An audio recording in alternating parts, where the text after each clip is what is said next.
growth deals, that it's crucial that those are met? Minister.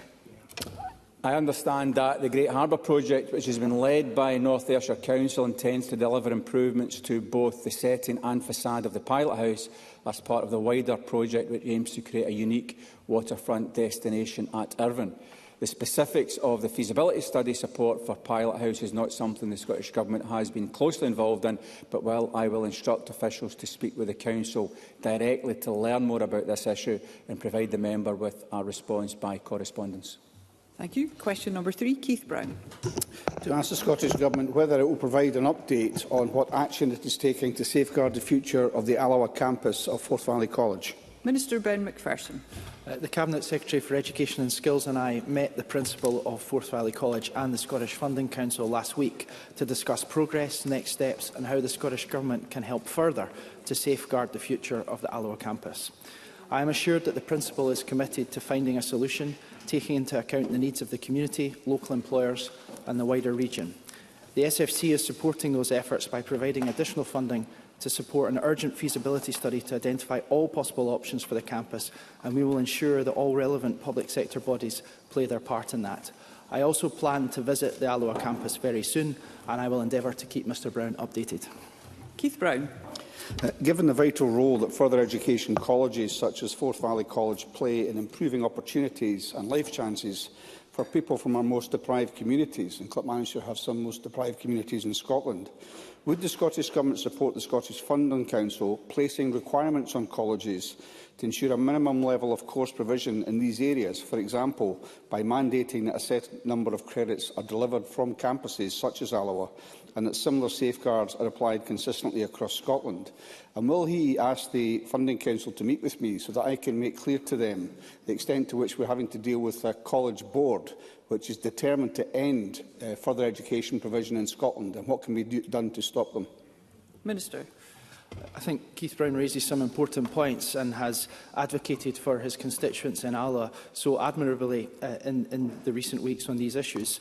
I would be happy to impress upon the Funding Council to meet with Mr Brown. I would also be happy to meet with Mr Brown to explore the ideas that he has raised in the Chamber today. The Scottish Government absolutely recognises the vital role that our colleges play in their local communities, and we will sustain our investment in the sector and remain committed to giving young people and others who are retraining the opportunity to gain skills needed to succeed and help in our economy, and to help that grow and prosper, and to be able to do so in their locality.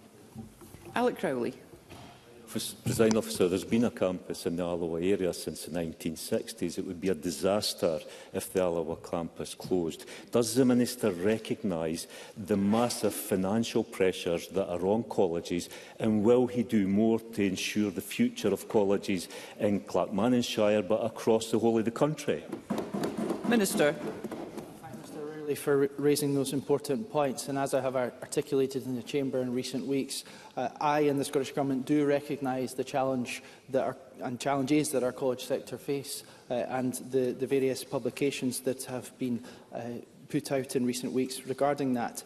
I would be keen to work with all members, including himself, across the Chamber on how we create a sustainable future for our colleges, given the important role that they play in communities addressing poverty and in the future of our economy. And I've been most grateful for the excellent constructive engagement I've had so far with Colleges Scotland on how we support our college sector in the period ahead. Question number 4, Sandesh Gulhani. Thank you. To ask the Scottish Government what assessment it has made regarding the number of households whose council tax bills could rise as a result of the proposals in its consultation on the future of the council tax. Minister Ivan McKee. The consultation on the future of council tax does not set out a specific proposal for change, and these scenarios are not government policy. The consultation instead seeks views on a range of illustrative options aimed at building a consensus. Independent analysis by the Institute for Fiscal Studies, published alongside the consultation, provides a detailed assessment of those models. The IFS also modelled a number of transitional and mitigation schemes which would each impact on the overall assessment of the different models, and I would encourage the member to read the IFS report. Sandesh Gulhani. Glaswegians with a bandy property have seen their council tax increase 42% since the SNP came to power. 42%. This SNP government starves councils, leading to serious cuts in services and people paying more and getting less. These people are not rich and many struggle to get by. Take Morag in my constituency, who is a single widow pensioner living in a home for 50 years. She can't afford to pay more on her fixed pension income.